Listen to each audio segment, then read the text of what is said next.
In the 1890s, companies didn't just hire you, they owned you. They built entire towns to trap workers, controlling your housing, your wages, and your ability to leave. It took massacres, strikes, and a Supreme Court ruling to end it. We were told those days were over. We were told the company town was un-American. But today, critics argue Amazon has figured out how to recreate the trap without the real estate. They don't need to build walls. When you control 29% of an entire industry, the economy becomes the wall. And the testimony of one 6-year Amazon employee shows you exactly what this trap looks like from the inside. Many Amazon associates cannot pay their bills, they said. They can't afford proper housing. Some of my co-workers have been forced out of their homes. We are stuck in a nightmare.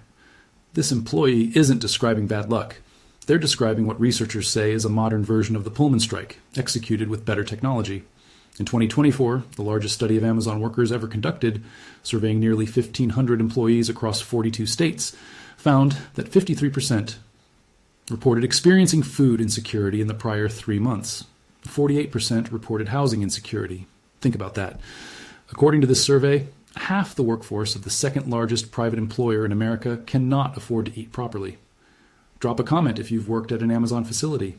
The surveys say 53% can't afford food. I want to know if that matches what you've seen. But to understand why this is happening, you have to see how the old trap worked. Because the mechanisms are almost identical. In the 19th century, this was done through scrip. Companies like the Pullman Palace Car Company paid workers in company currency that was only redeemable at the company store, where prices were artificially inflated. During the Panic of 1893, George Pullman cut wages by 30%, but refused to lower rents in the company town. He trapped them in a mathematical impossibility. Workers were left with, quote, sometimes only pennies after deductions.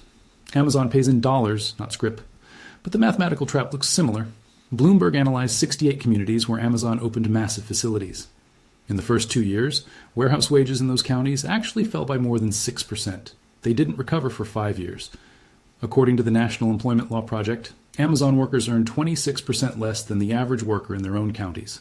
The company town model worked by ensuring you never had enough capital to leave.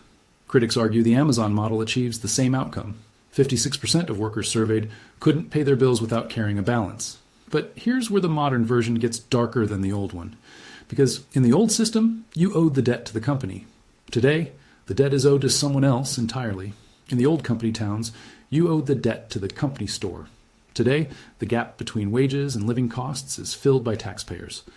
According to state data, 1 in 3 Amazon workers in Arizona depends on SNAP, food stamps. In Pennsylvania and Ohio, it's 1 in 10. The Government Accountability Office found Amazon among the top 25 employers of Medicaid and SNAP recipients in almost every state studied. Consider how the money flows. Amazon has received over $1.2 billion in tax incentives to build warehouses.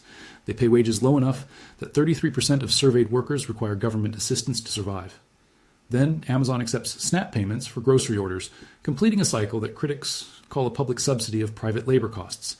The company store has been replaced by the SNAP office. The debt isn't on the company ledger anymore. It's on the national deficit. But wages are only half the trap. The other half is surveillance, and what Amazon built makes the old foreman look primitive. In the old coal towns, foremen watched your every move. They reported troublemakers. They tracked productivity. But foremen were human. They got tired. They went to the bathroom. They couldn't watch everyone at once. The algorithm doesn't have those limitations. At Amazon, scanners generate data on every movement. Workers are publicly ranked against co-workers in real time. The system tracks time off task, the seconds between scans. If you spend too much time walking to the bathroom, or if a box is heavy and takes too long to lift, the scanner logs it.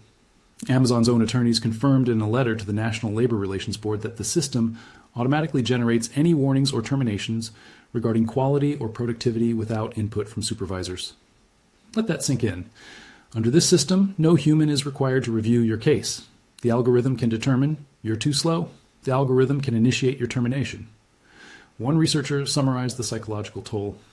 They are treated like robots, in effect, because they're monitored and supervised by these automated systems. They're monitored and supervised by robots. But the surveillance goes far beyond the warehouse floor. Wait until you see what they're monitoring outside of work. This is what labor advocates call the digital evolution of the Pinkerton agent. In the 1890s, Pinkertons were private security hired to infiltrate unions and intimidate workers. Today, Amazon monitors 43 Facebook groups and subreddits where employees discuss working conditions, according to investigative reports. They use AI cameras to monitor movements inside warehouses. The footage is reportedly sent to workers in India and Costa Rica for review. Workers accumulate points for being human. 9 points for seasonal workers, 13 for regular employees, and termination follows. The Pinkerton agent had to sleep. The code runs 24/7. So what happens when workers try to fight back? In the old days, they sent the National Guard. What Amazon does instead is far more sophisticated. April 20th, 1914, Ludlow, Colorado. Miners for the Rockefeller-owned Colorado Fuel and Iron Company went on strike. They had been evicted from company homes and were living in a tent colony. That morning, company guards and the National Guard surrounded the colony. They opened fire with machine guns. Then they set the tents on fire. 21 people died. 11 of them were children. 2 were women who suffocated in a pit they had dug beneath their tent, trying to hide their babies from the flames. Historian Howard Zinn called it the culminating act of perhaps the most violent struggle between corporate power and laboring men in American history. Amazon doesn't need machine guns. Labor critics argue they've discovered that sustained pressure campaigns are quieter and just as effective at preventing organization. In 2022 alone, Amazon spent at least $14 million on anti-union consultants, according to federal filings. A record for any company in a single year. When workers at the Bessemer, Alabama warehouse tried to organize, they didn't face a death special armored car. They faced what researchers documented as a comprehensive counter-campaign. Workers were required to attend mandatory anti-union meetings. Attendance was scanned and tracked. Anti-union flyers were posted in bathroom stalls and above urinals. Workers received multiple text messages per day urging them to vote no. The company installed a USPS mailbox right next to the warehouse entrance. The NLRB ruled this, created an unlawful impression that the company was monitoring who mailed their ballots and when. They ordered a rerun election. During the campaign, productivity quotas reportedly softened. Researchers call this algorithmic slack cutting, making the job feel bearable just long enough to influence the vote. After the election, the quotas returned. As of January 2025, nearly 350 unfair labor practice charges have been filed against Amazon across 27 states. They don't need the National Guard anymore. They have mandatory meetings, bathroom flyers, and consultants. But if none of that works, Amazon has one final mechanism, the one that makes organizing nearly impossible. And it costs them $8 billion a year to maintain. Disposability.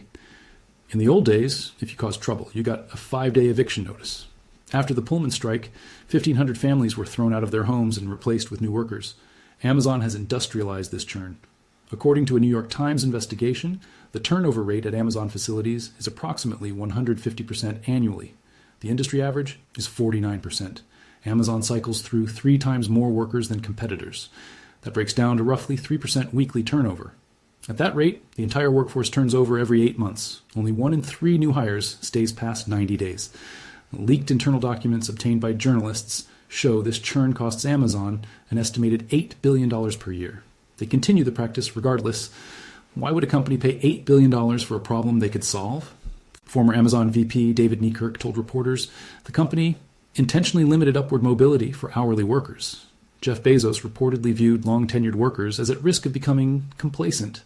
Think about what high turnover achieves. You can't organize a union if you don't know the name of the person working next to you.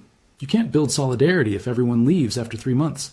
Amazon reportedly needs roughly 5% of the entire American workforce to apply every year just to maintain current staffing levels. But this disposability has a cost that goes beyond dollars, and that cost is measured in injury reports. In 1912, Colorado coal mines had a death rate double the national average. That danger sparked the strikes that led to Ludlow. According to OSHA, data analyzed by the National Employment Law Project, Amazon's 2023 injury rate was 71% higher than all non-Amazon warehouses, triple Walmart's rate. In 2022 alone, Amazon facilities reported 39,000 injuries. Amazon employs 36% of warehouse workers, but accounts for 53% of serious injuries. According to the UIC survey, 69% of workers took unpaid time off due to pain or exhaustion. 60% of those injured workers reported food insecurity. They're too hurt to work, but they're too poor to stop. The Senate Help Committee concluded in December 2024, Amazon manipulates its workplace injury data to make its warehouses seem safer than they actually are. In 1898, the Illinois Supreme Court ruled that company towns were incompatible with the spirit of America. They forced the Pullman Company to sell its property. It took decades of strikes, massacres, and public outrage to get that ruling. So where are we now, and how long until the legal system catches up this time? In 2024, the legal system is starting to respond. California passed the first quota transparency law. The NLRB has ordered rerun elections. Senate investigations are underway. But the mechanisms are already entrenched. Wage insufficiency, government dependence instead of store debt, algorithmic surveillance instead of foremen, consultant-driven counter-campaigns instead of Pinkertons, design disposability instead of eviction. The company town required geography. Market dominance achieves similar effects. The workers at Ludlow couldn't document what was happening in real time. The families in Pullman couldn't share their story before 30 of them were killed. They didn't have cameras. They didn't have the internet. You do. It took 20 years after Ludlow for company towns to finally die. The question is how long this transition takes. The history they don't teach is the history that protects you. The mechanisms are documented. The patterns are clear. And what can be understood can be navigated. Most people learn about these systems after they've already been processed by them. History doesn't have to repeat if you study it first. Subscribe. The answers aren't hiding in the future. They're written in the past. Position accordingly.